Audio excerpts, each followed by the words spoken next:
నమస్కారం గౌతమ్ రెడ్డి గారు. మా ఊరు చింతామణి, ఆంధ్రప్రదేశ్ కి బార్డర్ లో ఉంటాం. సార్ ఇది చూస్తుంటే చాలా చిన్నగా ఉంది హైట్. పొంగనూరు డార్ఫ్ అంటారు ఇంగ్లీష్ లో. పాలు చాలా మెడిసినల్ వాల్యూ ఉంటుంది. వీటిని చిన్న రైతులు పెట్టుకుంటారు, ఎందుకంటే ఎవరో ఒక పొలంలో పని చేసుకుని వచ్చేటప్పుడు చిన్నగా గడ్డి తీసుకొచ్చి చిన్న చోట్ల కట్టుకుని వాళ్ళ ఫ్యామిలీకి అయ్యే 2 to 3 లీటర్స్ మిల్క్ ఈల్డింగ్ ఉంటుంది. సన్నకారు రైతులు కూడా పెట్టుకుని దీన్ని పెంచుకోవచ్చని ఈ బ్రీడ్ ని డెవలప్ చేసుకున్నారు. డేస్ పోంగా మనుషులకి థాట్ కమర్షియల్ గా వచ్చింది, అందుకని ఈ బ్రీడ్ ఎక్స్టెంట్ అయిపోయింది.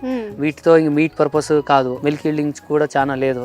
దీనికి వ్యవసాయం గానీ పొలంలో దున్నేదానికి దేనికి వాడేదానికి పనికి రాదని వీటిని అన్ని దీని మీద క్రేజ్ లేకుండా వదిలేశారు. ఇది పూర్ పీపుల్ కౌ ఉండేది, ఇప్పుడు రిచ్ పీపుల్ కౌ. వాస్తు పరంగా గానీ రోజు లేసి మనము గోమాతకు పూజ చేస్తే మంచిది అని చెప్పి వేరే ఆవుల కన్నా కంపేర్ చేస్తే వీటి బ్రీడ్ చాలా తక్కువ ఉంది, నశించిపోయినాయి. ఇప్పుడు ఇది రిచ్ పీపుల్ కౌ అయి దీన్ని పెంచితే మంచి డబ్బులు ఇన్కమ్ అవుతాయని దీన్ని కొంచెం ఇంట్రెస్ట్ గా అందరూ ఇప్పుడు డెవలప్ చేసుకుంటారు 3-4 years గా. పుంగునూరు బ్రీడ్ అంటే మనకి అసలు ఎలా గుర్తించాలండి? ఏంటి లక్షణాలు ఎలా ఉంటాయి?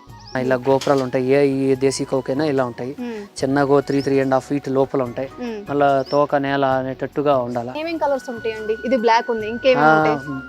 బ్రౌన్ ఉంటాయి, కొంచెం వైట్ ఉంటాయి, మిక్స్డ్ కలర్స్ కూడా ఉంటాయి, ప్యాచెస్ కూడా ఉంటాయి. సో అలా ఉన్నా కాకపోతే నేనేం చెప్తా అంటే ఏ దేశీ కౌ అన్నా కానీ ఆ గంజి పోసే గరి ఉంటది కదా, అది నలుపు ఉంటేనే అది 100% ప్యూర్ బ్లడ్ లైన్ లో ఉంటాయి. దీనికి మేత అది దానా ఎలా అండి? ఏం లేదు, మేము ఫ్రీ గ్రేసింగ్ వదిలేస్తాము అంతే. ఏం గడ్డి వేస్తే కూడా తింటాయి. బాస్ వాలా, బీ ద బాస్.